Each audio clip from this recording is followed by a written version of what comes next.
The first thing Isla Brennan ever saw was her father's tears. Not the sun, not the sky, not the world painted in colors she'd spent 6 years trying to imagine. Just tears, clear, catching light, rolling down weathered cheeks that belonged to a man who hadn't cried since Afghanistan.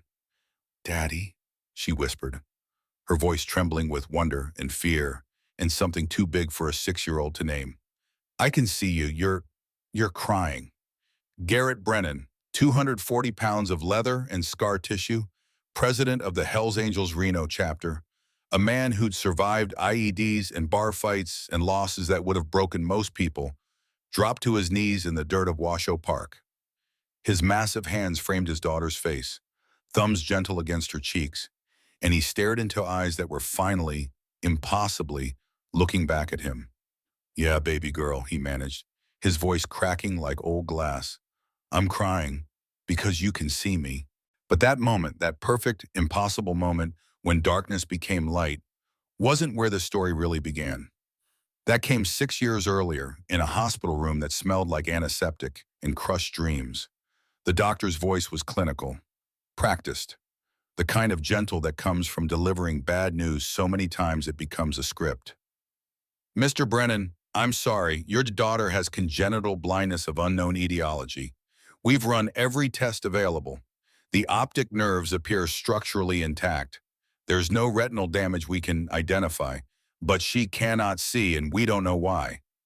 Garrett stood beside the hospital bassinet, looking down at the tiny creature wrapped in pink blankets. Isla, 3 days old, eyes wide open, staring at nothing, tracking nothing, seeing nothing. "So fix it," Garrett said. Not a question, a command. The same tone he'd used in Kandahar when giving orders he expected followed without question. The doctor, young, earnest, already exhausted by the weight of what he couldn't do, shook his head. "Mr. Brennan, if we don't know the cause, we can't determine the treatment. I'm recommending you see a specialist, several specialists, but I want you to understand she's 3 days old," Garrett interrupted, his voice dropping to something dangerous. "You're telling me my daughter is going to live her entire life in darkness, and you don't even know why?" "I'm telling you," the doctor said carefully, "that medicine doesn't always have answers. Sometimes we do our best, and it's not enough." Garrett looked down at his daughter, at eyes that would never see his face, at a future that had just become infinitely harder than he'd imagined. He'd survived 2 tours in Afghanistan. He'd survived watching friends die to Ram in desert sand. He'd survived coming home to a country that didn't know what to do with men like him. But standing in that hospital room looking at his blind daughter, Garrett Brennan wasn't sure he'd survive this. The first year was a blur of appointments and tests and slowly dawning horror. Dr. Patricia Voss at Stanford spent 3 hours examining Isla, running her through a battery of tests that made the infant scream until her face turned purple. At the end, she pulled off her gloves and delivered her verdict with the kind of clinical detachment that made Garrett want to put his fist through the wall. "The visual cortex is responding to stimulation. That's unusual. It suggests the problem isn't in the brain, but somewhere in the eye itself. But I'm not seeing structural damage. No cataracts, no corneal opacity. The lens is clear. It's as if something is blocking light from entering the eye properly, but I can't identify what." "So what do we do?" Garrett asked. "We wait. Sometimes these things resolve on their own." They didn't resolve. By 18 months, Isla had learned to navigate the small apartment by memory and touch. She'd memorized the number of steps from her bedroom to the living room. 7. She knew her father's footsteps, heavy, purposeful, the slight drag of his right foot from the injury in Helmand Province. She knew the smell of motor oil that clung to his clothes, the rumble of his voice, the texture of his leather jacket. But she'd never seen any of it. Dr. Raymond Schaffer at Mayo Clinic ordered an $8,000 MRI. The images came back pristine, perfect, a neurologist's dream. "There's nothing wrong with her brain, Mr. Brennan. Whatever is causing the blindness, it's not neurological."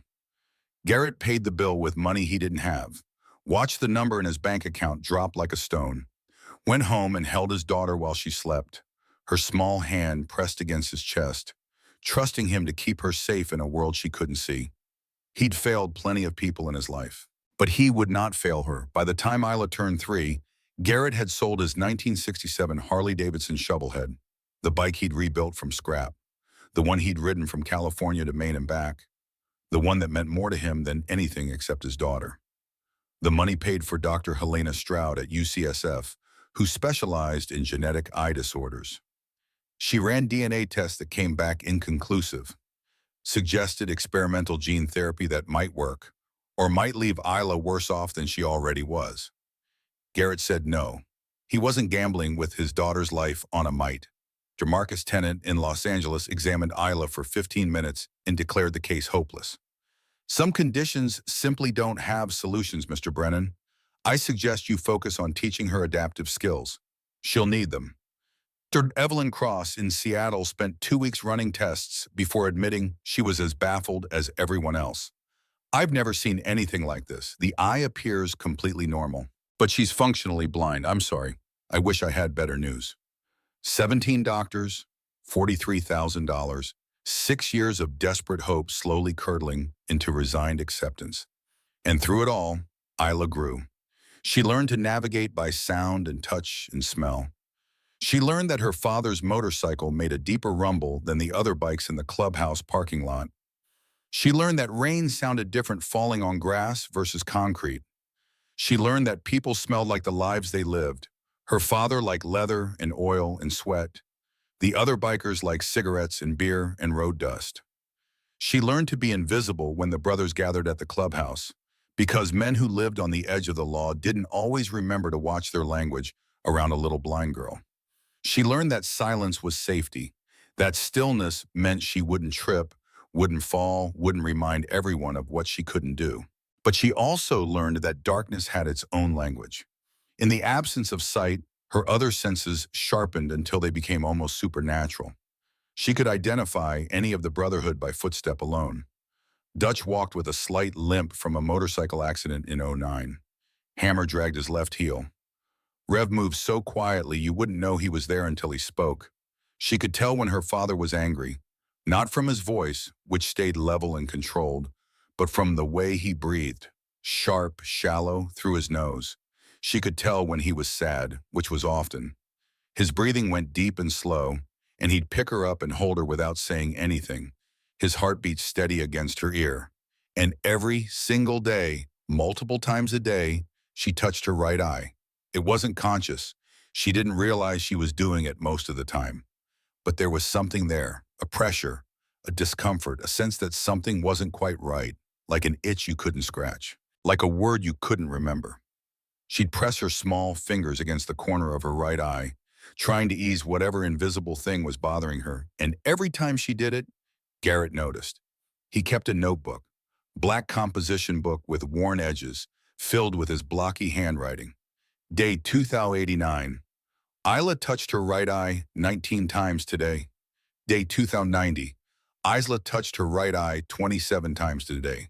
Asked if it hurts. She said no, just feels funny. Day 2091. Isla touched her right eye 31 times today. Scheduled appointment with Dr. Voss again. Dr. Voss examined the eye with instruments that cost more than Garrett's truck. Found nothing. Suggested it might be psychosomatic. A nervous habit developed because she knew something was wrong with her eyes even if she couldn't see them. Garrett didn't believe that. Isla wasn't nervous. She was one of the most centered, calm children he'd ever seen. She had to be. When you're blind, panic gets you hurt. No, something was there. He was sure of it. Every doctor who looked just wasn't seeing it. The year Isla turned 6, Garrett made a decision. He was done. Done with doctors who took his money and gave him nothing but apologies. Done with hope that led nowhere.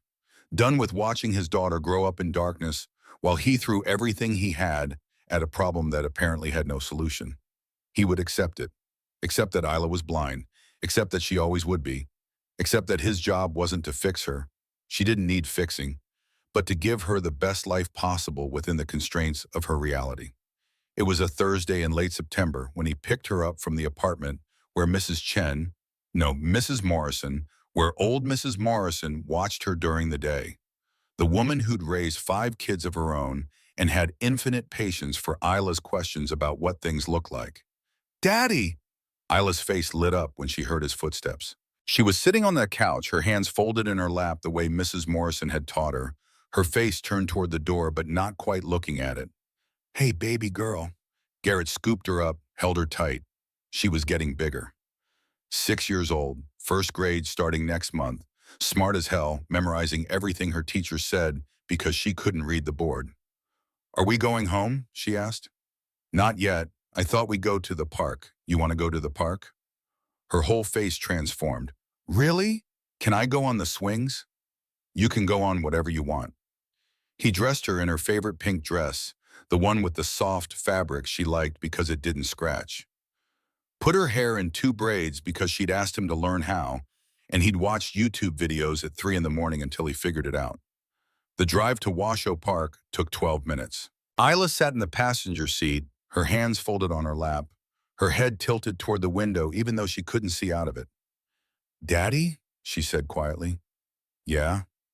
Mrs. Morrison said the leaves are changing colors. She said they were turning red and yellow and orange. What does that look like? Garrett's hands tightened on the steering wheel. This was the question that haunted him. How do you describe color to someone who's never seen it? How do you explain light to someone who's only known darkness? It's like, he struggled for words. Red is warm, like when you stand near the fireplace and feel the heat on your face. Yellow is bright like sunshine on your skin. Orange is in between. Isla nodded slowly, trying to build a picture in her mind from sensations she understood. So, fall is warm? Yeah, baby girl, fall is warm. It wasn't enough. It would never be enough. But it was all he had. Washoe Park wasn't much. A few swings with chains that creaked. A slide that had seen better decades. Patchy grass that turned brown every summer and barely recovered by fall.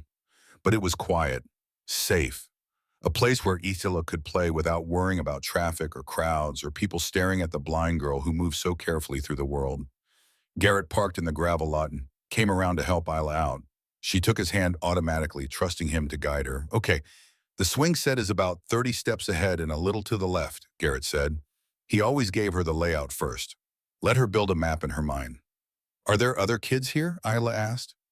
Garrett looked around. A couple of mothers with toddlers near the sandbox, teenagers on the basketball court, and on a wooden bench near the swings, barely visible, a skinny kid with red hair and no shoes. A few, Garrett said. Nobody close by. That was always her first question. Isla got nervous around other children. They didn't understand why she moved so slowly, why she didn't make eye contact, why she sometimes bumped into things. Kids could be cruel without meaning to be. They walked to the swings, Isla's hand tight in his. She counted the steps under her breath. 28, 29, 30. Her free hand reached out, fingers searching until they found the metal pole of the swing set. Found it, she said, a note of pride in her voice. Garrett guided her to a swing, helped her settle onto the seat. You good? I'm good. He pushed her gently from behind, not too high.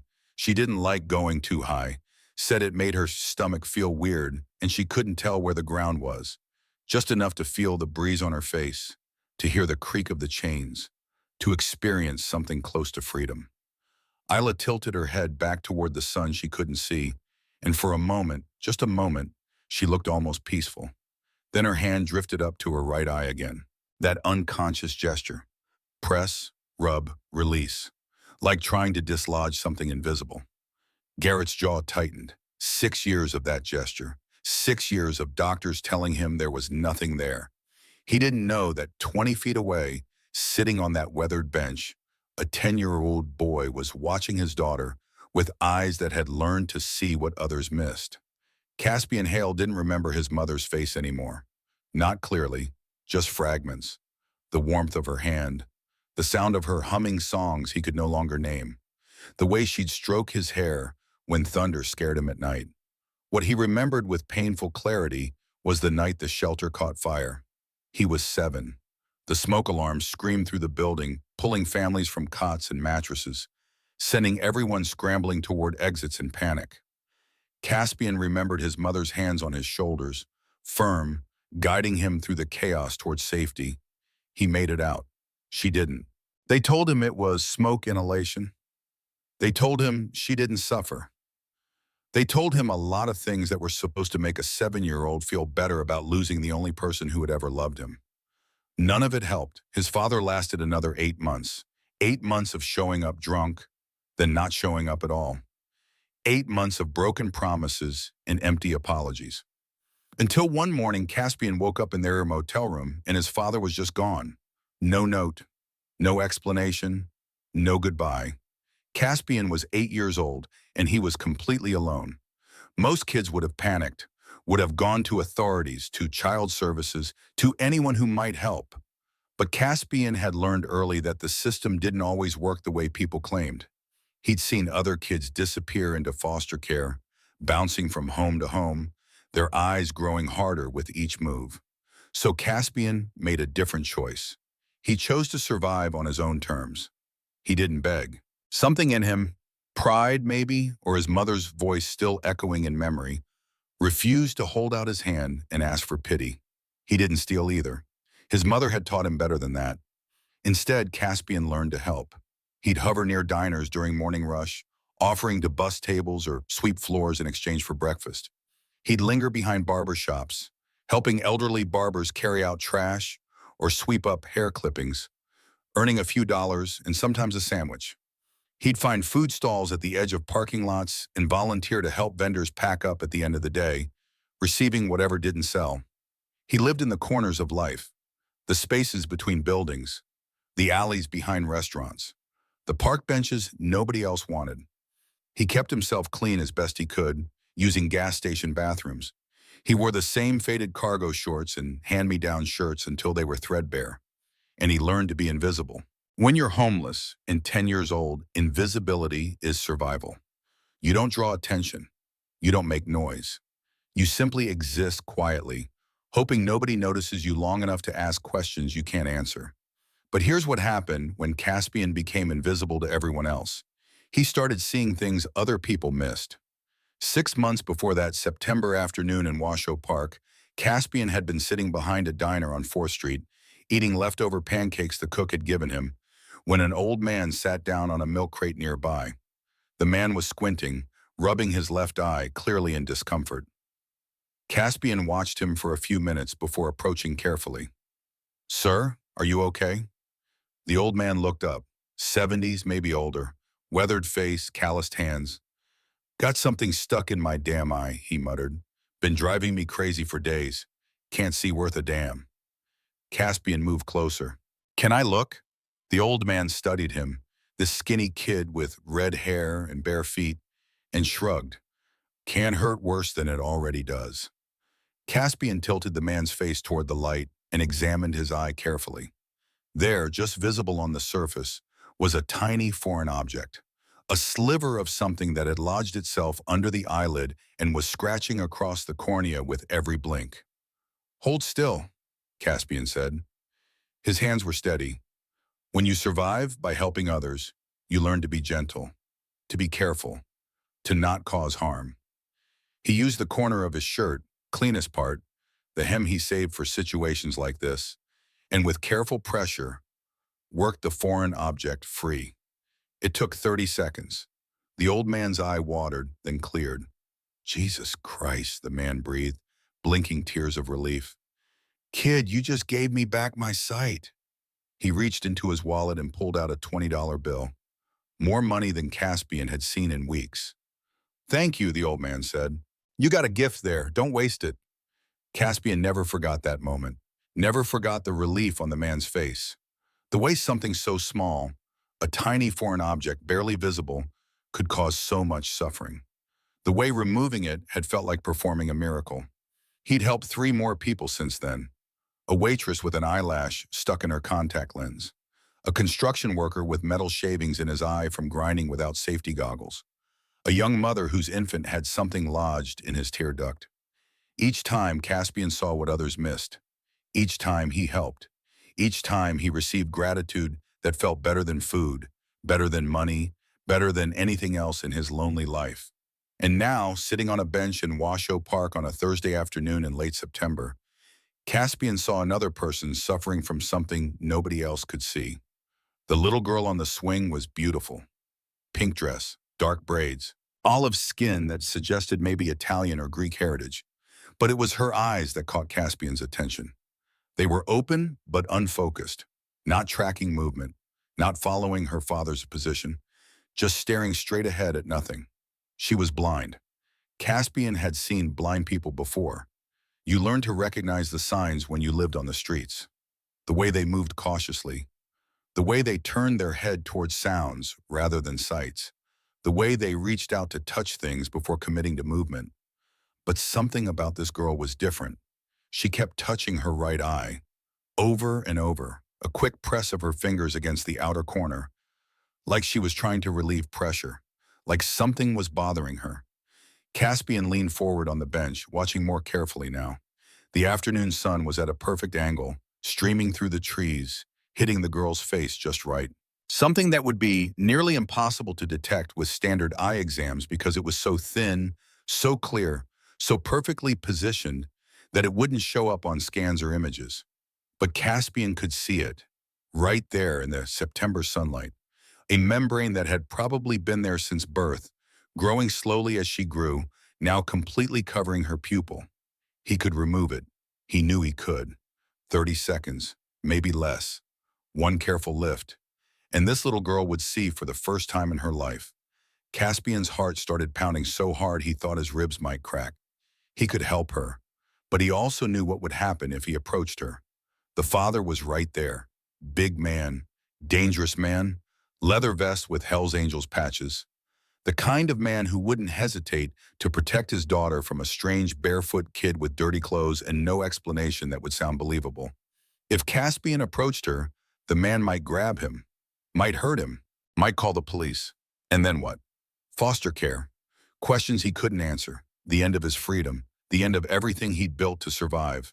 But if he didn't approach her, if he just sat here on this bench and did nothing, that little girl would stay blind forever. When the solution was right there, when he could fix it in seconds, when all it would take was 30 seconds of courage. Caspian's hands gripped the edge of the wooden bench until his knuckles turned white. He'd survived 2 years on the streets by being invisible, by not taking risks, by keeping his head down and staying out of trouble. But his mother's voice echoed in his memory. The last thing she'd ever said to him, whispered through smoke and chaos as she pushed him toward the exit. Be brave, baby. Be brave. Caspian stood up. His legs were shaking. His hands were shaking. Every survival instinct he'd honed over 2 years of living on the streets screamed at him to sit back down, to stay invisible, to let this moment pass. But he kept walking. The little girl had stepped off the swing now. She was moving slowly toward the slide, her hands extended slightly, feeling her way forward.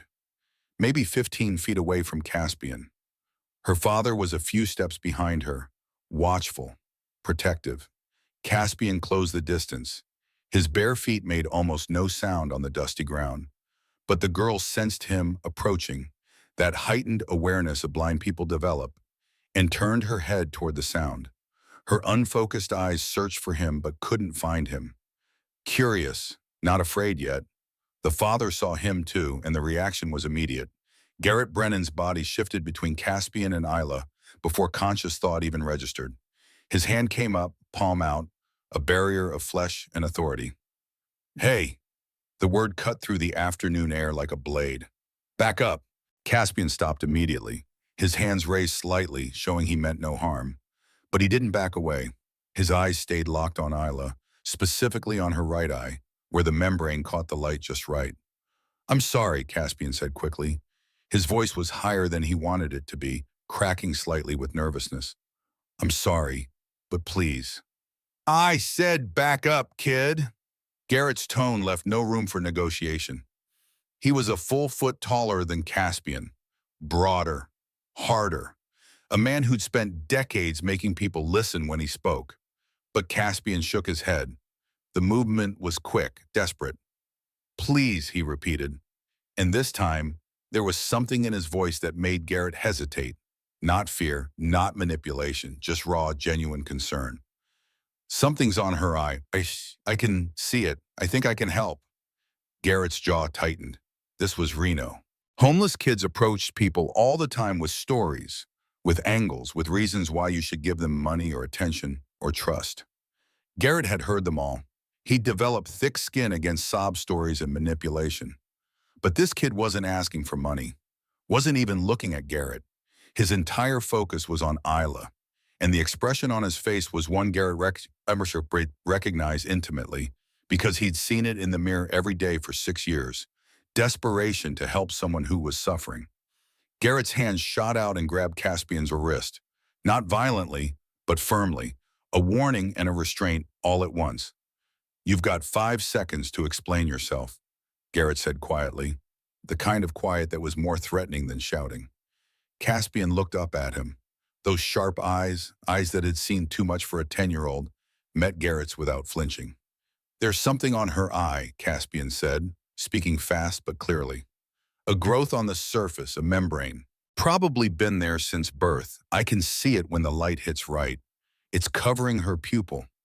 That's why she keeps touching it. That's why she can't see. I've helped with this kind of thing before. I know what to do. Please, just let me try." The words tumbled out in a rush, overlapping, desperate. But there was something in the specificity, the medical terminology, the confident diagnosis, the urgent certainty, that cut through Garrett's skepticism. Isla stood there between them, her small face turned toward the conversation she couldn't fully follow, her hand once again drifting to her right eye. Garrett stared at this kid, at bare feet and dirty clothes and eyes that looked too old for the face they inhabited, at desperation that mirrored his own. He'd spent 6 years and $43,000 on doctors who told him they couldn't see anything wrong. What if they were all just looking wrong?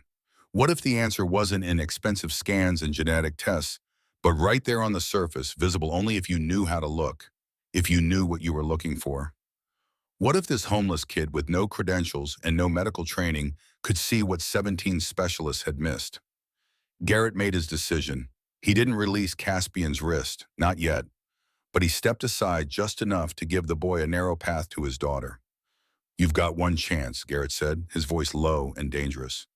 "You hurt her, and I don't care how old you are. Understand?" Caspian nodded. His throat was too tight to speak. He moved slowly, deliberately, every motion telegraphed and careful.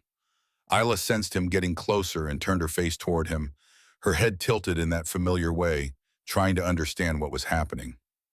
"Hi," Caspian whispered. He knelt down, bringing himself to her eye level. "My name's Caspian. This might feel a little weird for a second, but I'm going to help you, okay?" Isla's unfocused eyes searched in his direction. "Help me how?" "I'm going to take something off your eye, something that shouldn't be there. It won't hurt, I promise." "Daddy?" Isla's voice was small. "I'm right here, baby girl," Garrett said. His hand was still wrapped around Caspian's wrist, ready to yank him back at the first sign of distress. "It's okay." Caspian's right hand came up slowly. His fingers were thin, nimble, steadier than they had any right to be given how hard his heart was pounding. He tilted Isla's face slightly, angling it to catch the afternoon sunlight streaming through the trees. And there it was, the membrane, clearer now that he was close. A thin, translucent film covering the center of her right eye, so fine it was almost invisible unless you knew exactly where to look. "Okay," Caspian breathed. "Here we go." His thumb and forefinger moved into position, approaching Isla's eye with the kind of precision that seemed impossible for a 10-year-old boy. But Caspian had learned precision from necessity. When you survive by helping others, you learn to be gentle. Contact. His fingertips touched the edge of the membrane, feeling for purchase. Isla's eye widened slightly at the sensation. Foreign, strange, but not painful. Garrett's breathing stopped entirely. His grip on Caspian's wrist tightened, knuckles white, every muscle in his body coiled and ready to intervene. Caspian began to lift. Not roughly, not quickly, just steady, gentle pressure, peeling the membrane free from where it had been attached for 6 years. The growth resisted at first, held in place by natural adhesion. Caspian adjusted his angle slightly, his young face a mask of concentration. And then it moved. The membrane began to lift, millimeter by millimeter, carefully drawn away by Caspian's precise touch. It was larger than Garrett had expected, nearly covering Isla's entire pupil. A gossamer film that had blocked light from entering her eye properly for her entire life.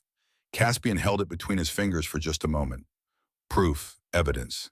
The answer to 6 years of medical failures, caught between the thumb and forefinger of a homeless boy. Then he let it fall away. Silence, a beat of absolute nothing. Isla stood completely still, her eyes unfocused, her expression frozen somewhere between confusion and shock. Something had changed, something fundamental, something she couldn't yet name. And then light flooded in. Not gradually, not gently, but all at once. 6 years of accumulated visual information hit her brain simultaneously. Colors, shapes, movement, depth, brightness, everything. Her breath hitched, a sharp, sudden intake of air that had nothing to do with breathing and everything to do with overwhelming sensation. Her eyes widened, pupils contracting against the sudden influx of light, her entire body going rigid. The world exploded into existence. Blue sky above, green trees swaying in breeze, other children on the playground in bright clothes, ground beneath her feet, her own hands in front of her face, her father's face. This face she'd only known through touch was now visible for the first time. In colors. Oh God, colors. Isla's hands flew to her face, both of them, as if trying to confirm that the sensation was real. Her lips trembled, her chin quivered. Tears spilled down her cheeks, hot and fast and unstoppable. She looked up at her father, at this man she'd known her entire life, but had never truly seen. And her voice came out cracked and broken and more beautiful than any sound Garrett had ever heard in his life. "Daddy," she whispered, "I can see you." Garrett Brennan had been in bar fights that left men unconscious. He'd ridden through thunderstorms that turned highways into rivers. He'd survived firefights in Kandahar, where the air itself seemed to burn. He'd buried brothers who died too young and stood at gravesides without shedding a tear, because that's what being strong meant in his world. But watching his daughter's eyes, those eyes that had stared at nothing for 6 years, finally focus on his face, finally see him, actually see him, that broke him completely. His knees went weak, actually weak. The toughest man in Nevada felt his legs tremble beneath him, felt the ground shift like he'd been hit with something he couldn't fight back against. His vision blurred with tears he couldn't stop, wouldn't stop, didn't want to stop. He released Caspian's wrist, forgot he was even holding it, and dropped into a crouch in front of Isla. His massive hands reached for her face, needing to see her eyes, needing to confirm this was real. "Daddy," Isla said again.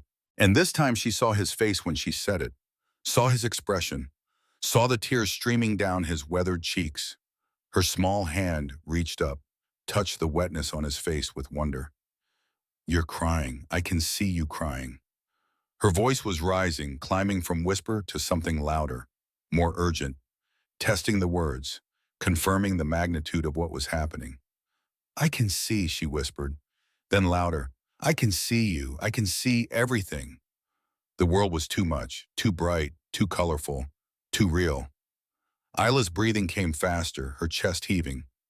6 years of darkness, then suddenly everything all at once. The sensory overload hit her like a physical force. "Daddy, it's so much. There's so much." "I know, baby girl. I know." Garrett pulled her into his arms, held her so tight it probably hurt. But she didn't complain. She wrapped her small arms around his neck and held on like she was drowning, and he was the only solid thing in existence. "The sky," she breathed against his shoulder. "The sky is blue. Mrs. Morrison said it was blue, but I didn't understand. Daddy, it's so blue." Garrett couldn't speak. His throat had closed completely, words trapped behind 6 years of helplessness and frustration and watching his child struggle with something he couldn't fix no matter how hard he tried. All he could do was hold her and cry in a way he hadn't cried since he was a child himself. And then he remembered the boy. Garrett looked up, his vision blurred with tears, and found Caspian standing a few feet away. The kid had backed up after removing the membrane, giving them space. His bare feet shifted nervously on the dusty ground. His thin shoulders were hunched, like he was trying to make himself smaller, less noticeable. His face carried an expression Garrett had seen before on the faces of combat medics after they'd saved a life. The look of someone who'd just done something impossible and couldn't quite process it themselves. 6 years, 17 doctors, $43,000. Stanford, Mayo Clinic, UCSF, names that carried weight in the medical world. Degrees and credentials, and access to technology that could scan every millimeter of the human body. And a barefoot 10-year-old boy with no training, no equipment, nothing but sharp eyes and steady hands, did what none of them could. Garrett stood slowly, still holding Isla against his chest with one arm. She'd pulled back just enough to look around, her eyes fussed and overwhelmed, taking in everything made. The trees, the other children, the swing set, her own hands. He looked at Caspian, really looked at him, seeing not just a homeless kid, but someone who'd fundamentally altered the course of his daughter's entire life. When Garrett finally spoke, his voice shook in a way none of his brothers had ever heard. Not from anger, not from intimidation, but from gratitude so profound it changed the texture of every word. "Kid," Garrett breathed, barely getting the word out. "What's your name?" "Caspian," the boy said, quietly. "Caspian Hale." "Caspian." Garrett repeated it like a prayer, like something holy. "How old are you?" 10.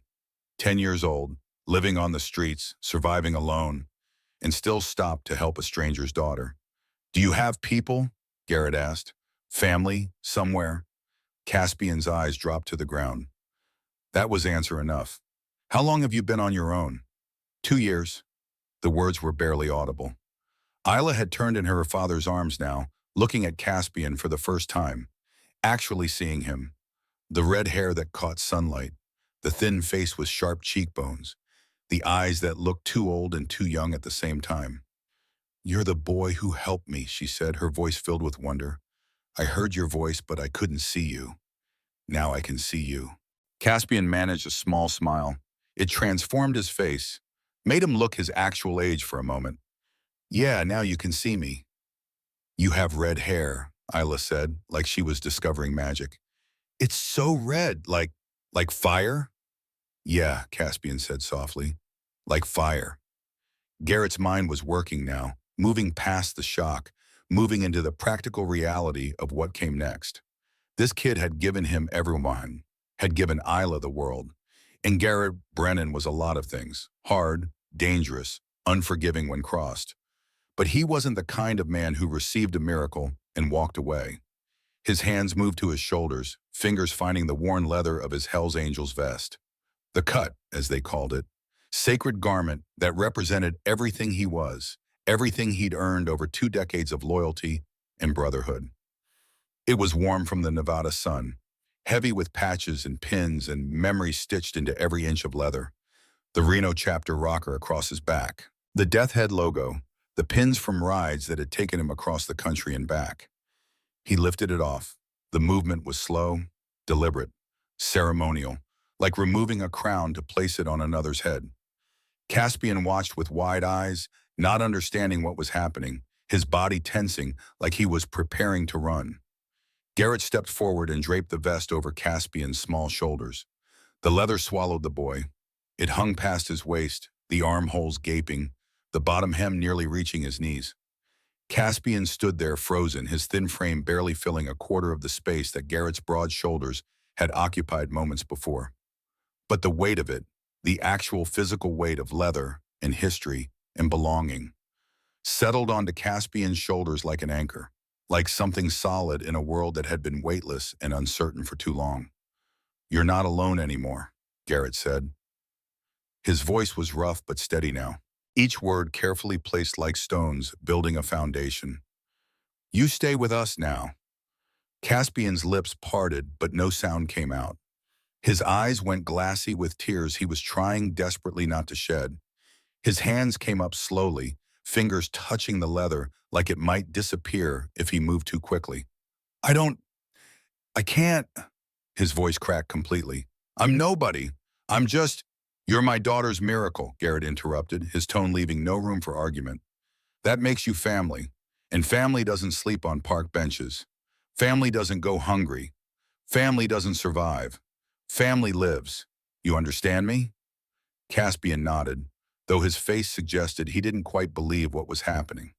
Kids who'd been abandoned learn not to trust good things, Learned that kindness usually came with conditions, with expectations, with expiration dates. But there was something in Garrett's eyes, something unshakable and absolute, that cut through Caspian's defenses like a blade through paper. I understand, Caspian whispered. Isla pulled away from her father just enough to look at Caspian properly. Her eyes, those eyes that could finally see, were wet with tears but lit up with joy that made her look like she was glowing from the inside. You're staying? She asked, her voice full of wonder and hope. Caspian looked down at her, then back at Gerhardt, then down at the vest drowning his small frame. I'm staying, and he said, and saying it out loud made it feel real in a way nothing had felt real in 2 years. The drive back to the clubhouse took 15 minutes. Caspian sat in the back seat of Garrett's truck, the vest still draped over his shoulders, staring out the window at a world that suddenly looked different. Not because anything had changed, but because he had. Isla sat in the front passenger seat, her head turned toward the window, watching everything with the desperate intensity of someone trying to memorize the world before it disappeared again. Daddy, she said suddenly, that sign, the red one, what does it say? Stop, Garrett said. All the red signs say stop. Just the octagon ones, 8 sides, those mean stop. Why red? Because red means danger, means pay attention.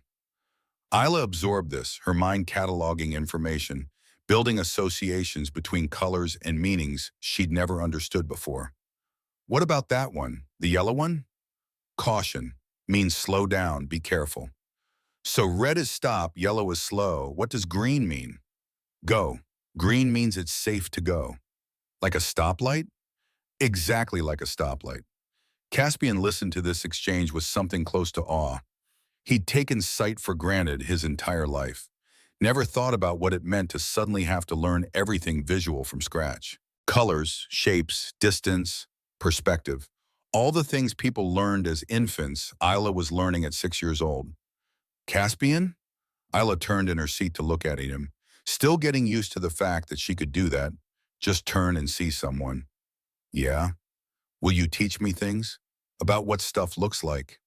Something in Caspian's chest cracked open. A wall he'd built over 2 years of being invisible, being unwanted, being nobody. Yeah, he managed. I'll teach you everything. The Hells Angels clubhouse sat on the eastern edge of Reno, a low concrete building that had once been a garage. Motorcycles lined the parking lot. Harleys mostly, some newer, some older, all of them maintained with the kind of care some people reserve for children. Garrett pulled into his usual spot and killed the engine. He sat there for a moment, hands on the steering wheel, processing what he was about to do. Stay here a minute, he said. He got out, walked to the clubhouse entrance, and disappeared inside. Isla turned around in her seat to look at Caspian. Are you scared? Caspian considered lying, but something about those eyes he'd given back to her, deserved honesty. Yeah, he admitted, I'm scared. Me too, Isla said. Everything's so bright, so much. I didn't know the world was so much. Does it hurt? No, it's just a lot, like trying to hear everything all at once. They sat in comfortable silence for a moment. 2 kids who'd been dealt bad hands, now trying to figure out what came next. Inside the clubhouse, Garrett found exactly who he was looking for. Dutch, the vice president, sat at the bar with Hammer and Rev, playing cards and drinking beer at 3 in the afternoon like men who'd earned the right to do whatever they wanted with their time. Prez, Dutch said, looking up, you're back early. Everything okay with Isla? Everyone to the clubhouse, Garrett said. His voice carried that tone, the one that meant this wasn't a request. Now. Dutch's smile faded. He set down his cards and pulled out his phone. Within seconds, he was making calls. What's going on? Hammer asked, his gravelly voice cautious. Just get everyone here. I need the brothers to meet someone. Within 40 minutes, motorcycles began rolling into the parking lot. The rumble of engines announced each arrival, deep, throaty roars that vibrated through the walls and rattled the windows.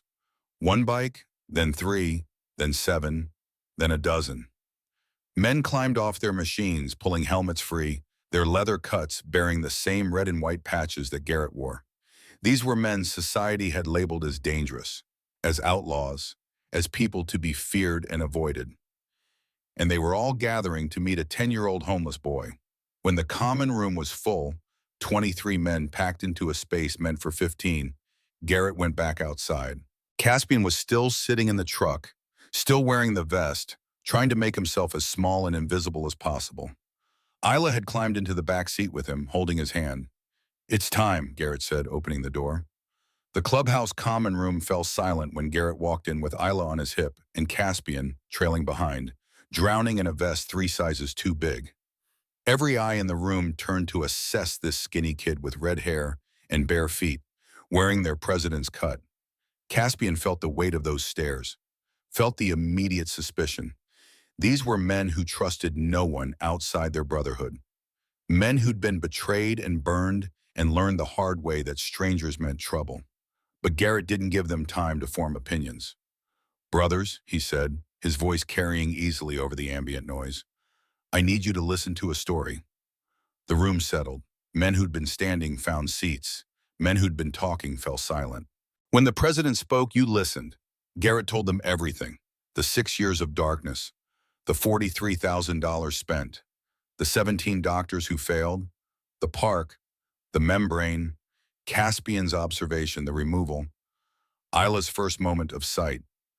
"This kid," Garrett said, his voice carrying the weight of absolute conviction, "gave my daughter something I couldn't buy, something specialists with fancy degrees couldn't provide. He gave her the world." He paused, let that sink in. And he did it while living on the streets. No home, no family, no reason to help except that he saw someone suffering and knew he could fix it. The room was completely silent now. 23 hard men, most of them with their own stories of abandonment and survival, listening to a story that felt uncomfortably familiar. Hammer was the first to speak. 72 years old, founding member, face like a road map of violence and sun damage. His voice was gravel and cigarettes. "How old are you, kid?" 10, Caspian said quietly, his voice almost disappearing into the ambient sound of the room. Hammer nodded slowly. Then he looked at Garrett. "He got people? Family somewhere?" "No," Garrett said simply. "He's been surviving on his own for 2 years." Something shifted in the room. The atmosphere changed in an almost tangible way. These men who rarely trusted outsiders, who'd been rejected by society themselves, who'd built their own family precisely because the world had pushed them out, they didn't see Caspian as charity. They saw themselves in him. Every single one of them had a story: an absent father, an abusive home, a system that failed them, a world that decided they were worthless before they were old enough to prove otherwise. They'd all been Caspian at some point, alone, struggling, surviving on instinct and desperation. Dutch spoke next. Younger than Garrett, but carrying the same authority that came from earning respect rather than demanding it. "President's making him family," Dutch said. "Not a question. A statement of fact. Anyone got a problem with that?" Silence. Then Hammer stood, walked across the room to where Caspian stood frozen, trying to disappear inside a leather vest. Caspian tensed, every muscle in his body preparing to run, even though he had nowhere to go. Hammer extended his hand. "Welcome home, kid." Caspian stared at the offered hand for a long moment, as if trying to determine whether this was real or some elaborate setup for disappointment. Then slowly he reached out and shook it. His small hand disappeared completely inside Hammer's calloused grip. And then something beautiful happened. One by one, the other bikers stepped forward.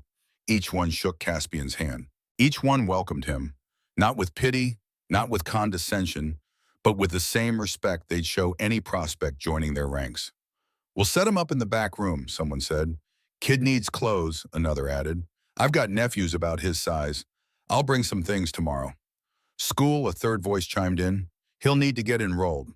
My old lady works at the district office. She can help with that." The logistics came fast, each brother offering something practical, something concrete. This wasn't empty charity.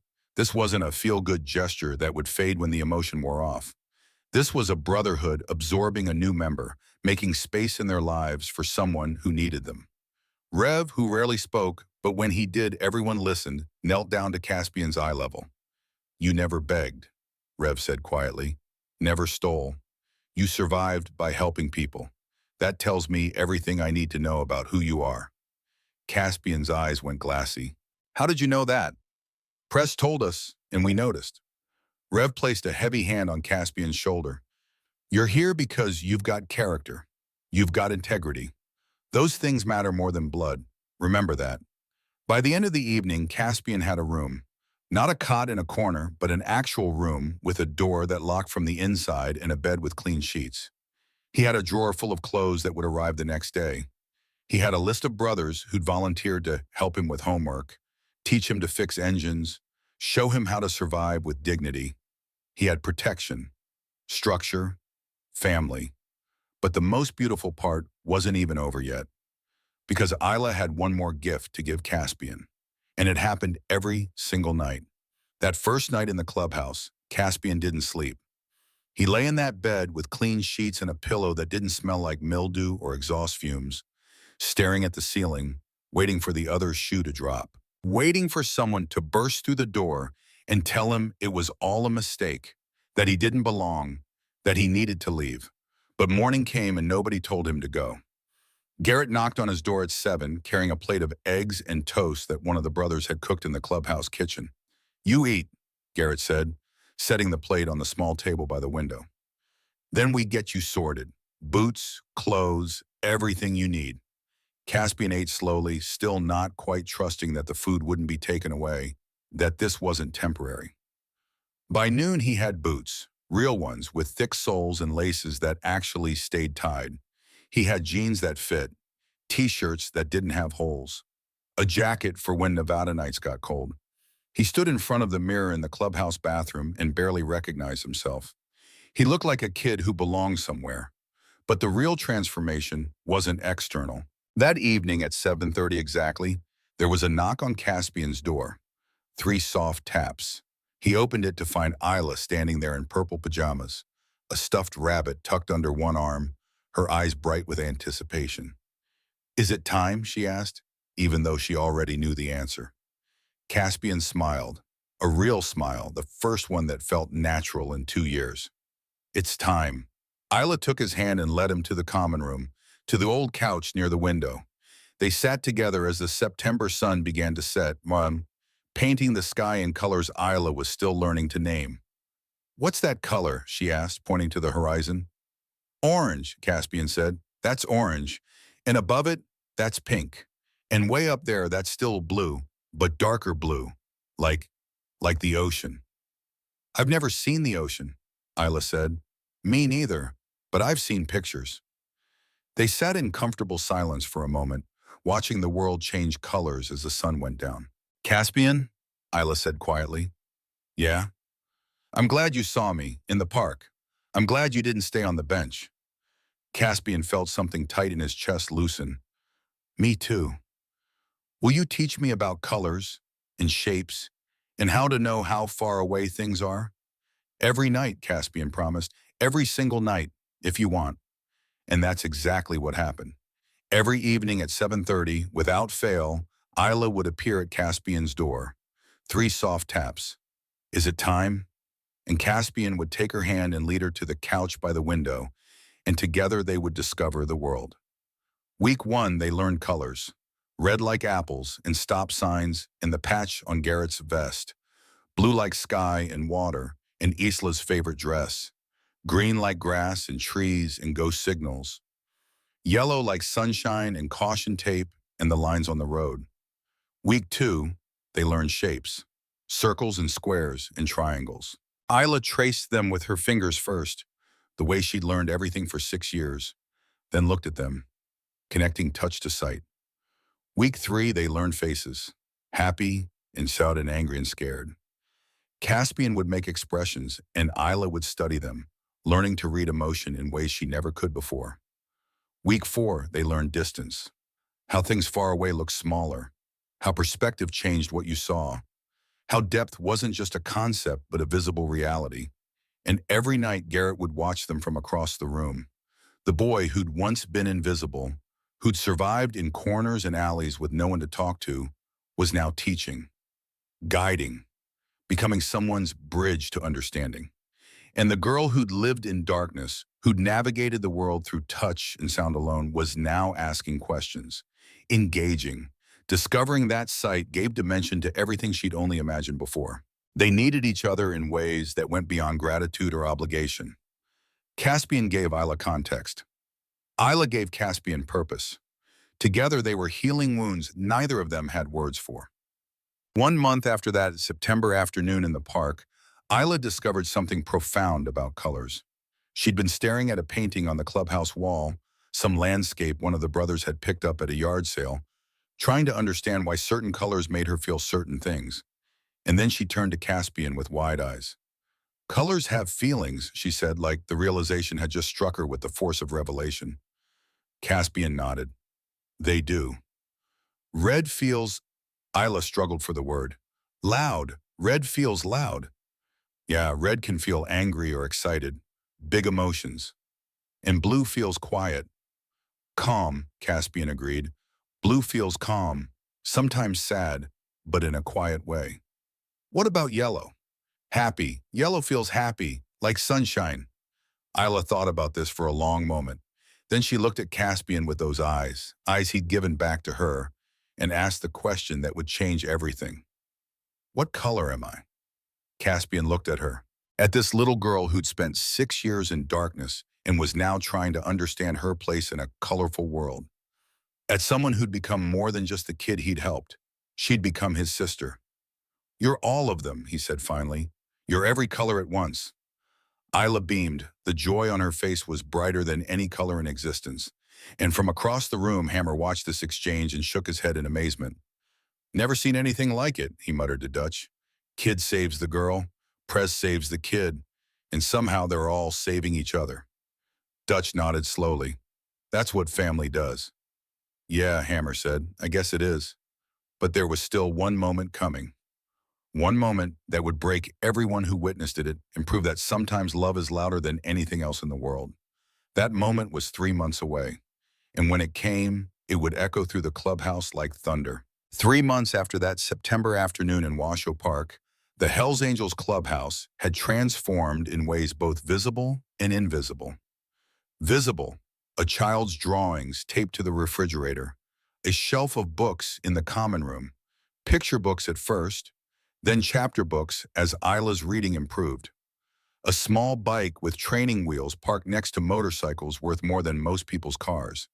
The sound of laughter, high and clear, cutting through the rumble of engines and rough voices. Invisible. The way hardened men softened their language when Isla was near. The way they checked corners for sharp edges. The way they looked at Caspian not as charity, but as one of their own. The way the clubhouse had stopped being just a gathering place and had become something closer to a home. December in Nevada brought cold that cut through leather and settled into bones. But inside the clubhouse, warmth radiated from more than just the space heaters. It was a Saturday evening, and the Brotherhood had gathered for their monthly family dinner, a tradition that predated Caspian and Isla, but had taken on new meaning since they arrived. Long tables pushed together, mismatched chairs filled with bikers and their families. The smell of grilled meat and beer and belonging thick in the air. Children, more than just Isla now, ran between tables while adults talked and laughed and told stories that got bigger with each retelling. Caspian sat in the middle of it all, surrounded by men who'd become his uncles, his teachers, his protectors. He wore a new vest now, not Garrett's oversized cut, but one made specifically for him, and leather still stiff and unmarked by road miles, but bearing a small patch across the back that read, Little Brother in bold letters. The weight of it never stopped feeling significant. Every time he put it on, Caspian remembered what it meant. He wasn't invisible anymore. He wasn't alone. He belonged. The expressions on faces as people talked, the way candlelight made shadows dance on walls. But mostly she watched Caspian. 3 months together had created a bond that went deeper than gratitude, deeper than circumstance. They'd become what Garrett had declared them to be that first day. Family. Every night at 7:30, without fail, they still met for their ritual. Caspian would teach her something new about the visual world. Sometimes it was simple, the difference between pine trees and oak trees. Sometimes it was complex, how perspective made parallel lines seem to converge at the horizon. And in return, Isla taught Caspian something he'd forgotten during 2 years on the streets, what it felt like to matter to someone. Garrett watched them from across the table, a beer in his hand, a smile on his face that his brothers claimed had become permanent. Dutch sat beside him, following his gaze. You did good, Press. Garrett shook his head. Caspian did good. I just recognized it. Yeah, but you gave him a home. You gave him family. That's everything. Garrett took a long pull from his beer. You know what the funny thing is? I thought I was saving him. Thought I was doing this charitable thing, taking in a homeless kid. But he saved me first. Saved Isla. Saved us both, really. Dutch nodded slowly. He'd known Garrett for 15 years, had watched him struggle through those 6 years of Isla's blindness, had seen the weight of helplessness slowly crush a man who'd survived things that would break most people. And in 3 months, he'd watched that weight lift, watched Garrett become lighter, happier, more present. Kid's good for both of you, Dutch agreed. The dinner continued, food passed, stories shared, the kind of easy chaos that comes when family gathers without pretense or formality. Caspian was laughing at something Hammer had said, some story about a road trip in 1987 that probably wasn't entirely true but was entertaining as hell. His face was lit up in a way that erased every trace of the scared, barefoot boy from the park. And then Isla stood up on her chair. The movement caught everyone's attention. Conversations paused mid-sentence. Heads turned. The room's energy shifted, focusing on this small girl standing on a chair in purple overalls, her dark braids catching candlelight. Isla was small for 6 years old, but standing on that chair, she commanded the room with the unself-conscious authority only children possess. She looked directly at Caspian. Her eyes, those eyes that could finally see, locked on his face with an intensity that made the air feel charged. She cupped her hands around her mouth, took a deep breath that seemed too big for her small chest, and shouted at the top of her lungs, "I love you, Caspian!" Her voice carried through the entire clubhouse, clear and strong, and filled with every ounce of affection a child's heart could hold. And this time, unlike every other time she tried to express love in her life, she could see his face when she said it, could see his expression change, could see the exact moment the words hit him, could see his eyes go wide, then glassy with tears, could see his face crumble as emotion he had been holding back for months, maybe years, maybe his entire life, broke through every defense he'd built, could see exactly what those words meant to him. The room went completely silent. 23 bikers and their families, dozens of people who'd lived hard lives and seen harder things, sat frozen, watching a moment so pure, so genuine, that it felt almost sacred to witness. Caspian's face fell apart, just completely collapsed. Tears streamed down his cheeks before he could even try to stop them. His shoulders shook with the force of emotion he'd been holding back, holding in, keeping contained, because that's what you did when you survived alone. You didn't let yourself feel too much, didn't let yourself hope too much, didn't let yourself believe that anyone could love you, because believing that made it hurt worse when they left. But Isla wasn't leaving, and she was shouting her love loud enough for everyone to hear, and she could see him receive it. Caspian couldn't speak, could barely breathe. He just sat there crying while Isla climbed down from her chair with the careful precision she'd learned from 6 years of navigating blind, and threw her arms around his neck. She held him with the fierce protectiveness of a little sister who'd claimed him as her own, who'd decided that this boy, this beautiful, broken, miraculous boy, was hers to love and protect and keep safe. "I love you," she whispered again, quieter this time. "Just for him. You gave me eyes. You gave me colors. You gave me everything." Caspian's arms wrapped around her, holding on like she was the only solid thing in a world that had spent 2 years being uncertain and unstable and unsafe. "I love you too," he managed, his voice cracking. "You and your dad. You saved my life, Isla." From across the table, Garrett moved. 3 long strides, and he was there, his massive hands settling on Caspian's shoulder. Heavy, warm, unmistakable in its meaning. "You're my son now," Garrett said, his voice thick with emotion. "Both of you are my children. You understand? Not because of what you did, but because of who you are." Caspian looked up at him through tears, at this man who'd taken a chance on a homeless kid in a park, who'd given him safety and structure and belonging, who'd given him everything he'd lost when his mother died in that shelter fire. "I understand," Caspian whispered. Garrett pulled him up from the chair and into a hug that was probably too tight, too fierce, but Caspian didn't complain. Isla squeezed between them, and for a moment the three of them stood there, a family formed not by blood, but by choice, by miracle, by love that was louder than anything else in the room. And then something else happened. Hammer stood, then Reverend, then Dodge. One by one, every brother in that room rose to their feet, and they did something that was rare in the Brotherhood, something reserved for moments of profound significance. They clapped, not politely, not performatively, but with genuine emotion, with recognition of something beautiful and true, and worth celebrating. The applause built until it filled the clubhouse like thunder. And in the center of it all, Garrett held his children and cried tears he didn't bother hiding.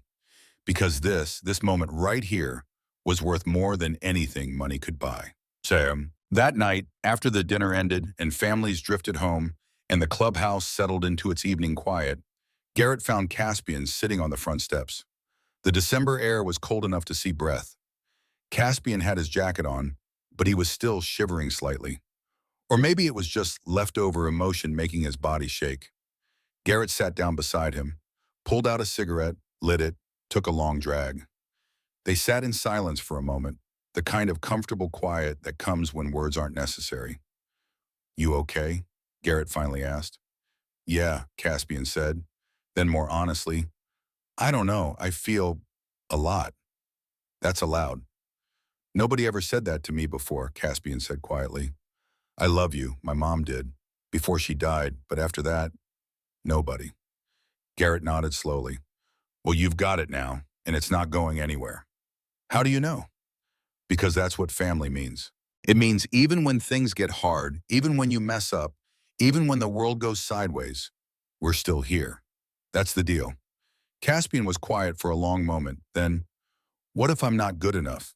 What if I can't be what you need me to be?" Garrett looked at him, at this kid who'd survived 2 years alone and still stopped to help a stranger's daughter, who'd risked everything to do the right thing, who was smart and kind and careful with the second chance he'd been given. "Caspian, listen to me. You already are everything we need you to be. You don't have to earn this. You don't have to prove anything. You just have to be you. That's enough. Just meet E. Just you." Caspian nodded slowly, trying to let that truth settle into places that had been hollow for too long.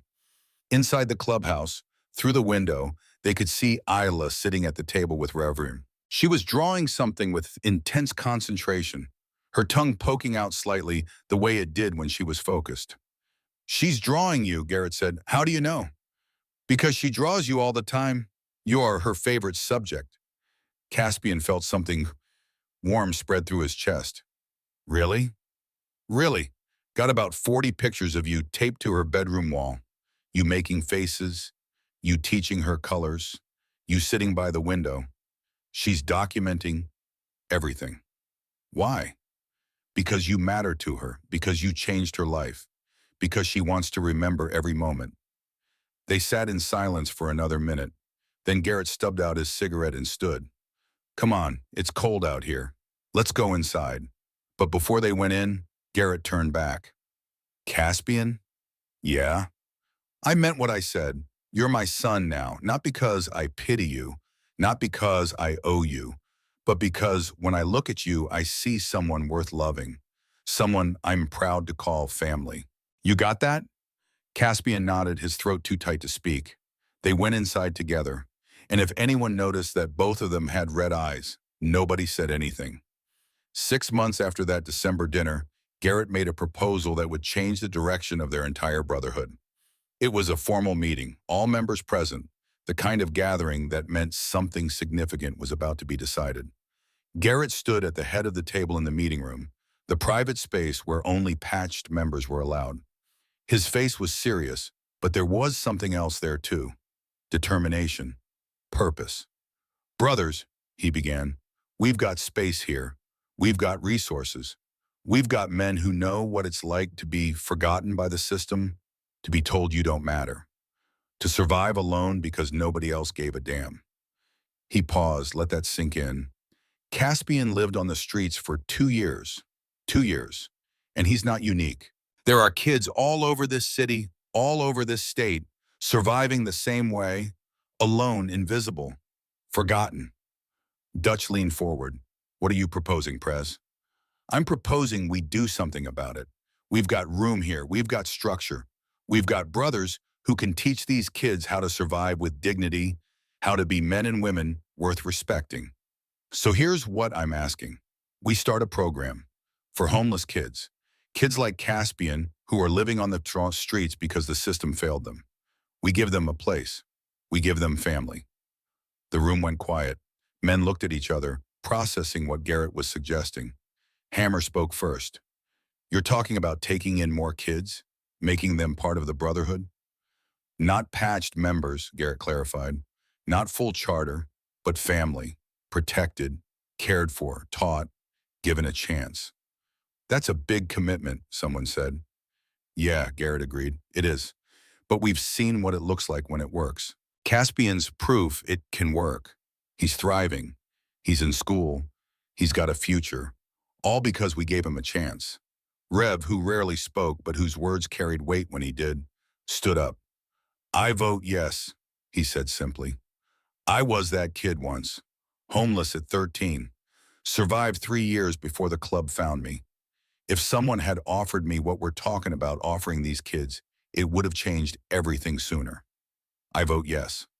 One by one, other brothers shared similar stories. Nearly every man in that room had been abandoned, neglected, or rejected by systems that were supposed to protect them. They'd all survived by building their own family, their own code, their own structure. The vote was unanimous. They called it Caspian's Law. Not a legal statute, but a code within their chapter. A commitment that any child in genuine need, any kid surviving on the streets without family or support, would have a place with them.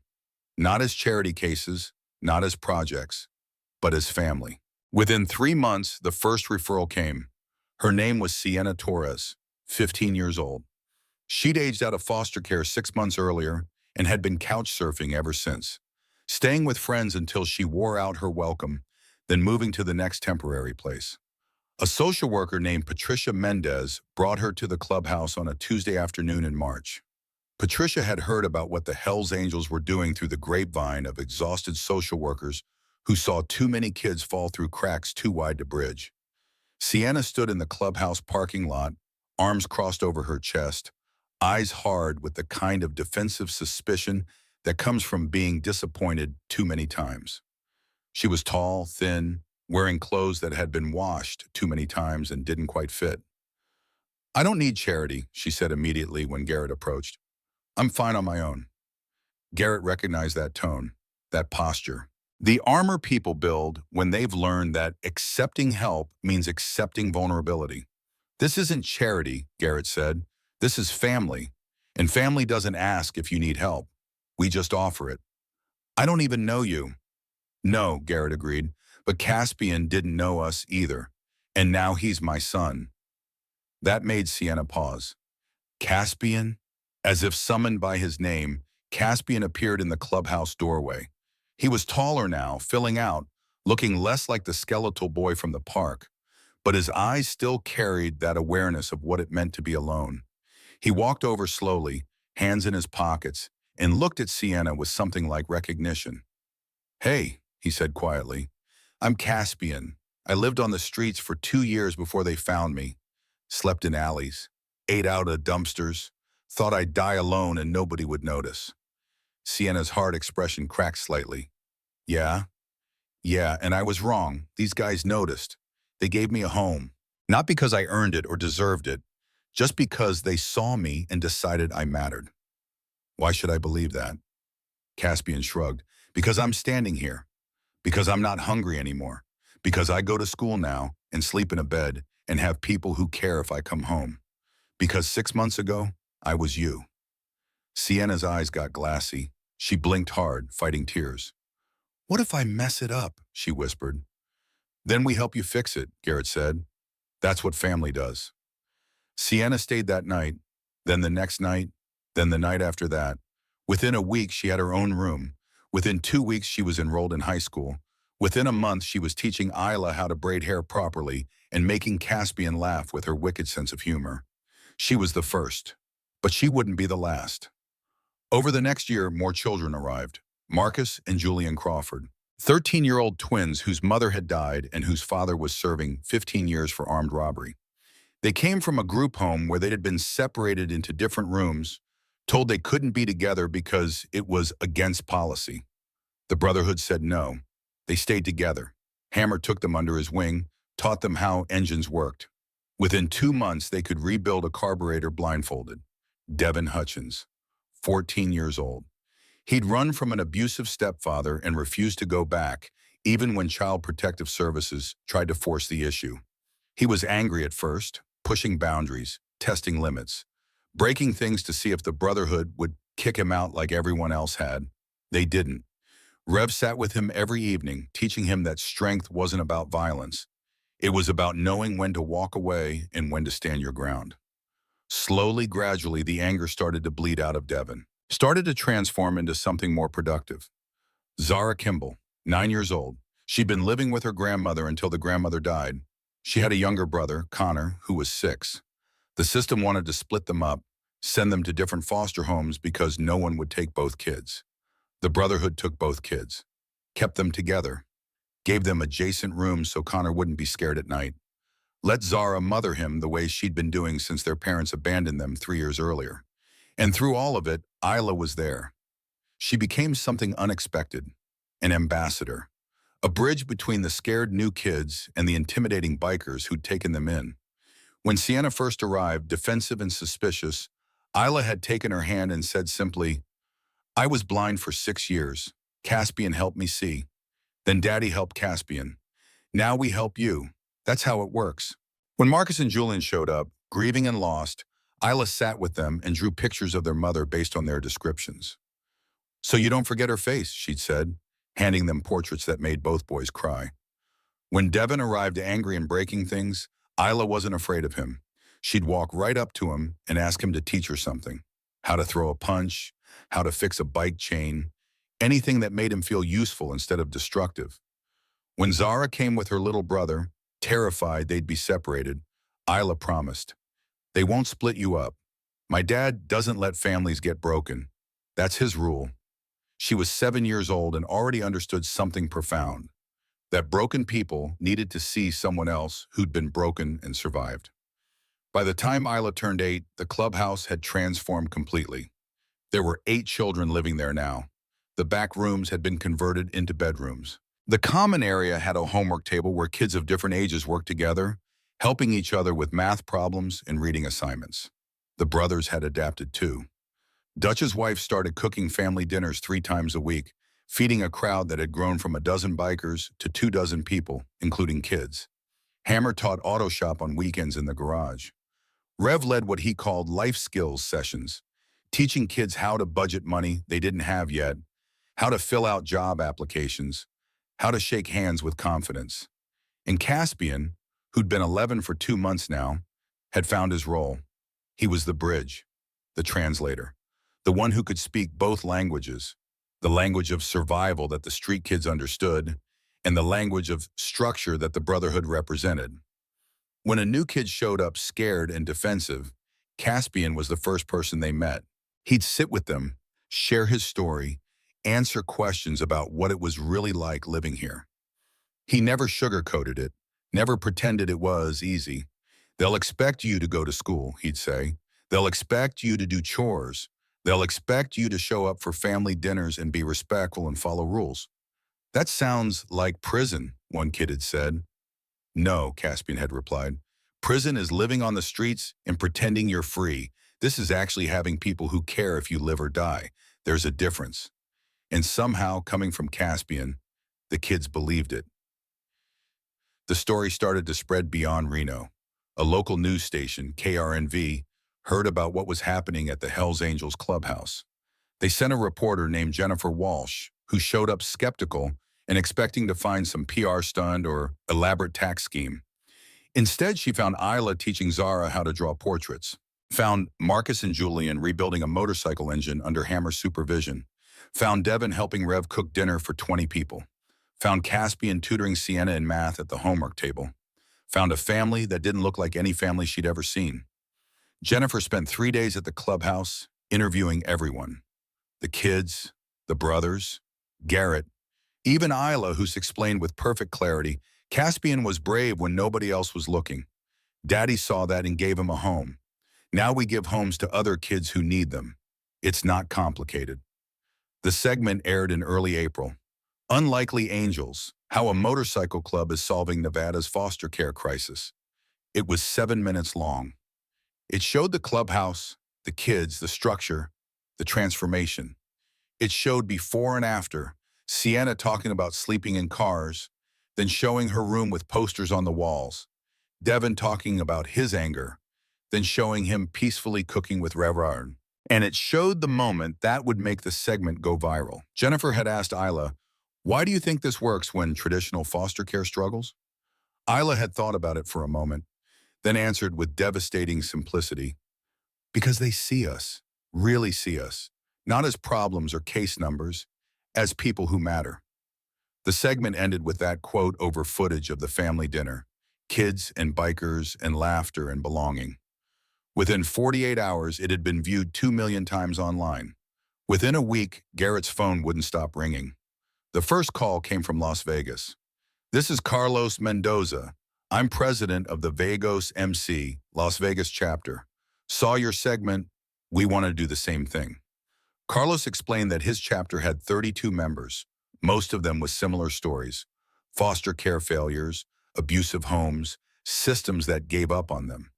They had space, they had structure. They wanted to help. Garrett talked him through everything. The vetting process, the partnership with social workers, the importance of structure and rules and consistency, the way you had to be firm and loving at the same time.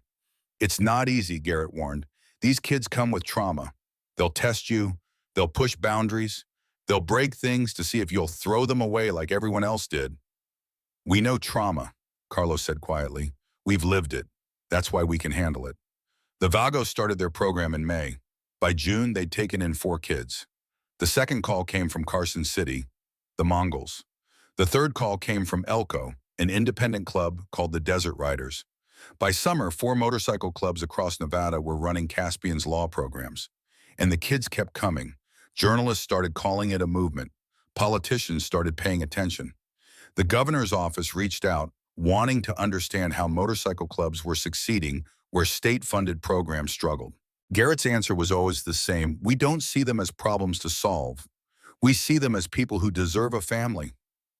3 years passed, 3 years of children arriving broken and leaving whole, 3 years of homework and family dinners and teaching kids that they mattered, 3 years of transformation that nobody had predicted and everybody wanted to understand. By the time Isla turned 9, Caspian's Law had helped 47 children across Nevada find families. 47 kids who'd been invisible were now seen. And then came the invitation that would change everything. The letter arrived in October, addressed to Isla Brennan in formal script on Nevada State Capitol letterhead.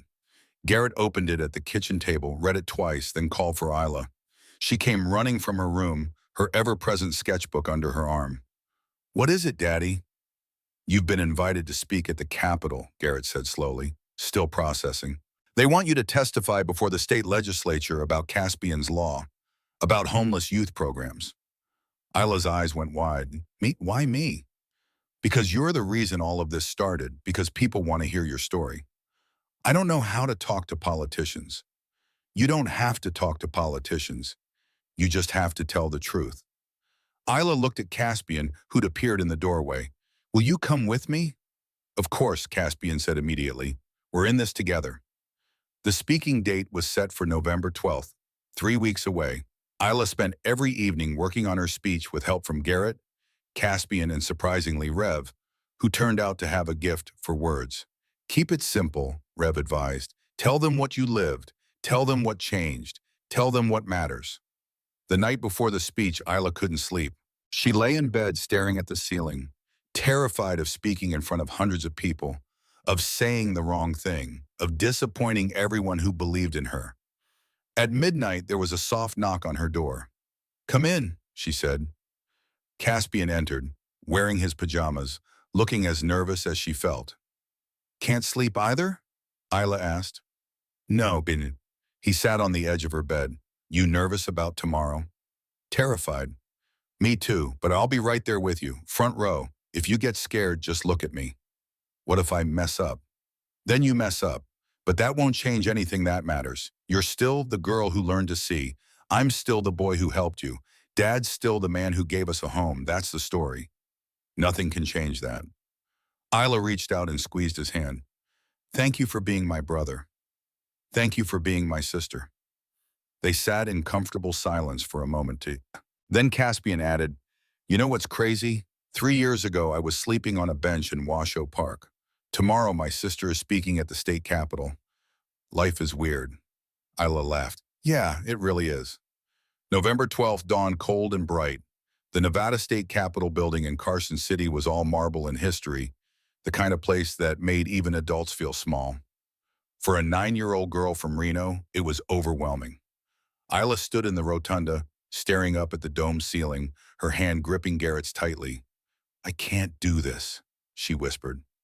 "Yes, you can," Garrett said firmly. "You've survived harder things than this."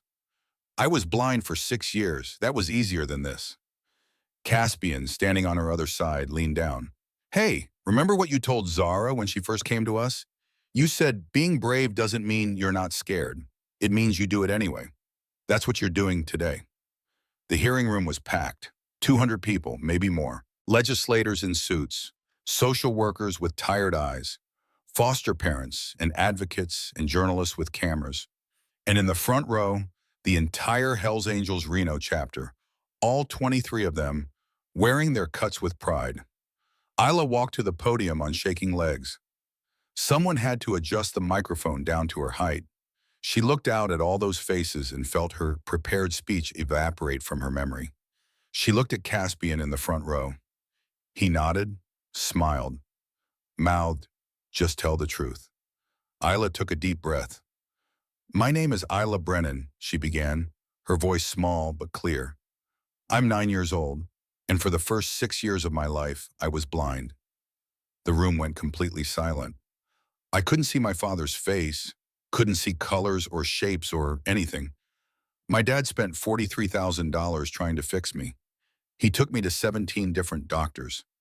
None of them could help. She paused, gathering courage.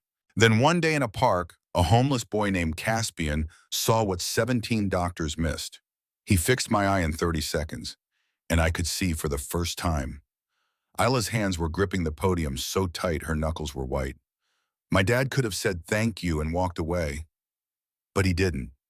He brought Caspian home, made him family, and then he looked around and realized there were more kids like Caspian, kids who were invisible, kids who needed someone to see them. Her voice grew stronger now, more confident. "That's why we started Caspian's Law. Not because we're special, not because we have more money or resources than anyone else, but because we see these kids as people who matter, as family." She looked directly at the legislators sitting in their elevated seats. "In 3 years, 47 children have found families because of this program. 47 kids who the system said were too old, too broken, too difficult. But they're not broken. They just needed someone to see them." Isla's eyes found Sienna in the audience, then Marcus and Julian, then Devin and Zara, all the kids who'd found their way to the clubhouse, all the kids who'd been invisible until someone chose to see them. "I was blind," Isla said, her voice ringing out clear and strong now. "And then Caspian gave me sight, not just my eyes, but my heart. He showed me what it means to help someone even when it's scary, even when you have nothing, even when the world has given up on you." She paused, feeling tears on her cheeks, but not bothering to wipe them away. Every child deserves to be seen. That's not complicated. That's not political. That's just true.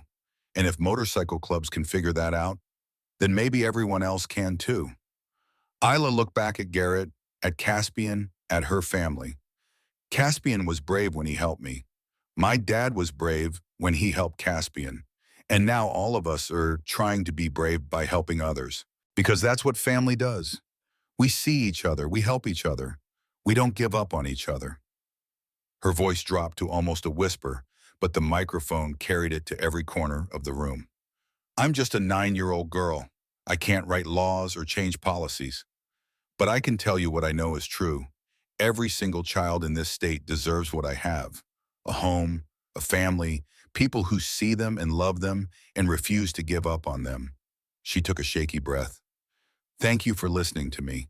Thank you for caring about kids like Caspian and Sienna and Marcus and Julian and Devin and Zara. Thank you for seeing us. Isla stepped back from the podium. For a moment, there was absolute silence. And then someone started clapping. It was Hammer, then Reverend, then Dutch. Then all 23 Hells Angels rose to their feet, applauding their little girl who'd just changed the conversation about foster care in Nevada. Then the social workers stood, then the advocates, then the foster parents, then even some of the legislators. Within seconds, the entire room was on its feet, giving a 9-year-old girl a standing ovation that lasted 3 full minutes. Isla stood there, overwhelmed, tears streaming down her face. Garrett came to the podium and scooped her up, held her tight. I'm so proud of you, he whispered into her hair. So damn proud. From the audience, Caspian was crying too. Sienna had her arm around him. Marcus and Julian were on their feet, clapping so hard their hands hurt. Devin was wiping his eyes, trying to hide that he was emotional. Zara was jumping up and down with her little brother. And somewhere in that room, a state senator named Patricia Morrison, who'd been skeptical about motorcycle clubs running foster programs, turned to her aide and said quietly, draft a bill. We're expanding this statewide. The drive back to Reno took 90 minutes. Isla fell asleep in the truck, her head on Caspian's shoulder, exhausted from emotion and adrenaline. Garrett drove in silence, processing what had just happened. His 9-year-old daughter had just influenced state policy, had spoken truth to power, had made legislators cry. She's something special, Dutch said from the passenger seat. Yeah, Garrett agreed. She is. You know they're going to try to take credit for this, right? Politicians. They'll call it their initiative, their program. I don't care, Garrett said simply. As long as more kids get help, I don't care who takes credit. When they got back to the clubhouse, the entire Brotherhood was waiting. Someone had made a banner. Isla Brennan, voice for the voiceless. There was cake. There was celebration. But Isla was too tired to appreciate it. Garrett carried her to her room, tucked her into bed. Daddy? She murmured, half asleep. Yeah, baby girl. Did I do okay? You did more than okay.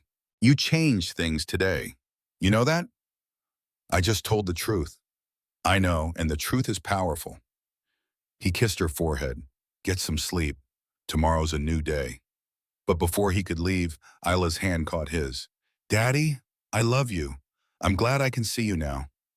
Garrett's eyes went glassy. 3 years later, and those words still hit him like a freight train. I love you too, baby girl. More than you'll ever know. He closed her door softly and found Caspian waiting in the hallway. She okay? Caspian asked. She's perfect. You should sleep too. It's been a long day. Garrett? Caspian said, using his first name the way he only did when something was serious. Thank you for everything, for giving me a home, for making me your son, for teaching me that family isn't about blood. Garrett pulled him into a hug. You gave me my daughter's eyes. That made you family the second you did it. Everything after that was just proof.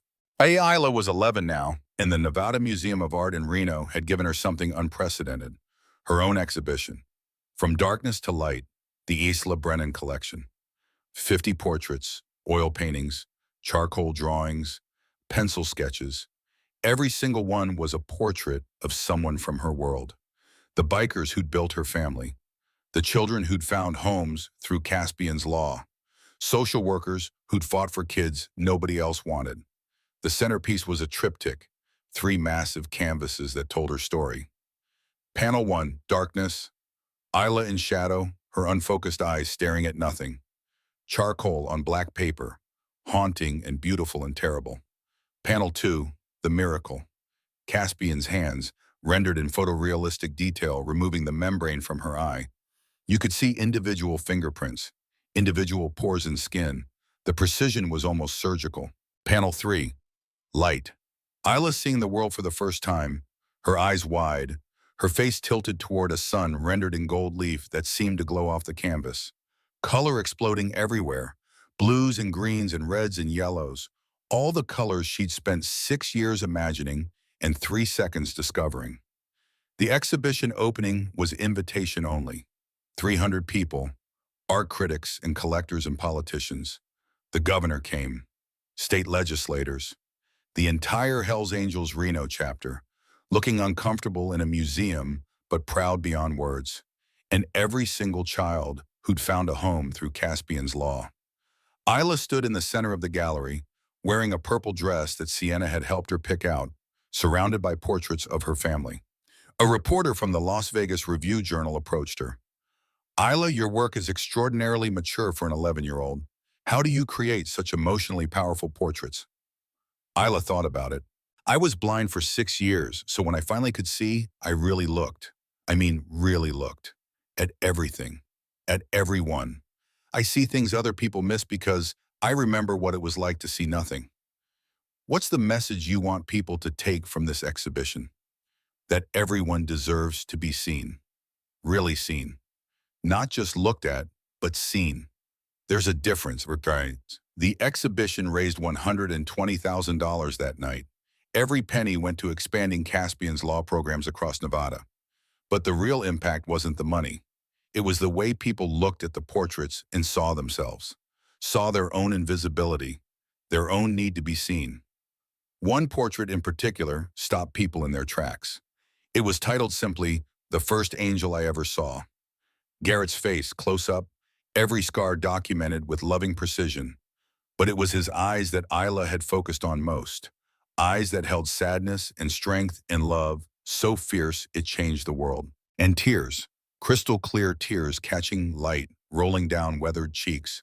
Beside the portrait, a small placard with Isla's handwritten note. "This is my father. The first thing I ever saw was his tears. He cried because I could finally see him. He spent 6 years trying to fix me, and $43,000, and saw 17 doctors. Then a homeless boy fixed me in 30 seconds. And my father gave that boy a home. That's the kind of man he is. That's the kind of love he taught me. That's why I see the way I do." Garrett stood in front of that portrait for 10 minutes, unable to speak, unable to move, just staring at how his daughter saw him. Caspian found him there, put a hand on his shoulder. "She loves you," Caspian said simply. "I know," Garrett managed. I didn't know she saw me like that." "Like what?" "Like a hero. I'm not a hero. I just did what any father would do." "No," Caspian said firmly. "Most fathers would have given up after the first 10 doctors. Most fathers wouldn't have brought home a homeless kid. Most fathers wouldn't have started a movement that saved 47 children. You're exactly what she painted. An angel." Garrett wiped his eyes roughly. "You know what the funny thing is? I thought I was the one doing the saving. But you and Isla saved me, gave me purpose when I'd forgotten what that felt like." They stood together in front of the portrait, father and son not by blood but by choice, surrounded by evidence of love that had rippled outward and changed everything it touched. Epilogue. 5 years later. Isla Brennan stood in front of her largest canvas yet, 6 feet tall, 4 feet wide, putting the finishing touches on the portrait that would anchor her new exhibition. She was 14 now, taller, older, but still carrying that same intensity when she looked at the world, that same need to document everything, to see everything, to miss nothing. The portrait was Garrett again, but different this time. Not crying, smiling, with Caspian on one side and Isla on the other, all three of them looking directly at the viewer. The title was simple, Family. Behind her, Caspian entered the studio, 19 now, in his second year of pre-med at UNLV, still carrying that same gentle precision in how he moved through the world. "It's done?" he asked. "It's done." He stood beside her, studying the portrait. In the painting, all three of them wore leather vests. Isla's was small, custom-made, with a patch that read Little Sister. Caspian's read Little Brother. And Garrett's bore the full Hells Angels insignia with President across the top. It's perfect, Caspian said. I know, Isla replied. Not arrogance, just truth. Because I really see us now.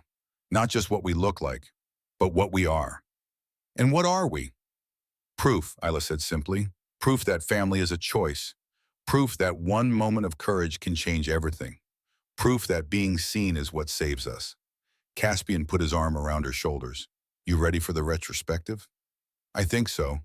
The new exhibition, Angels in Leather, 10 Years of Seeing, would open in 2 weeks. It would feature 70 portraits spanning Isla's artistic evolution from age 7 to 14. Every single portrait was of someone connected to Caspian's law. The bikers, the children, the social workers, the families that had formed in the spaces between blood and choice. The exhibition would travel to 15 museums across 7 states, would be featured in Art in America and The New Yorker, would raise $3 million for homeless youth programs. But none of that had happened yet. Right now, in this moment, Isla was just a 14-year-old girl standing beside her 19-year-old brother, looking at a portrait of their father, grateful for every single day since that September afternoon in Washoe Park when darkness became light. Caspian, Isla said quietly. Yeah? Do you ever think about what would have happened if you'd stayed on that bench, if you hadn't been brave? Every day, Caspian admitted. Every single day. What do you think would have happened? You'd still be blind. I'd probably still be on the streets. Your dad would still be fighting a battle he couldn't win. None of this would exist. Isla nodded slowly. 30 seconds changed everything. Yeah, Caspian agreed. It really did. Outside the studio window, the Nevada sun was setting, painting the sky in colors Isla would never stop marveling at. Orange and pink and purple and gold. A masterpiece that happened every evening, reliable as family, beautiful as love. And somewhere in Reno, in a concrete building that used to be a garage, the Hells Angels clubhouse was filling with the sound of children laughing, learning, living. 300 kids across 7 states had found families because one boy was brave enough to help one girl in a park. 300 lights where there had been darkness. 300 miracles that all started with someone choosing to see. Isla picked up her phone and called Garrett. Hey, Daddy. Hey, baby girl, how's the painting coming? It's done. It's perfect. You're going to love it. I always love your work. This one's special, though. It's us. All 3 of us. Family. There was a pause on the line. Then Garrett's voice thick with emotion. Can't wait to see it. Daddy? Yeah? I love you. I'm glad I can see you.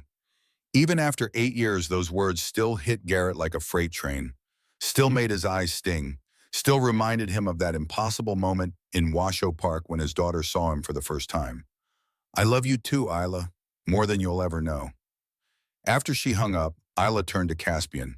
You know what's crazy? 8 years ago, I thought my life was over before it started.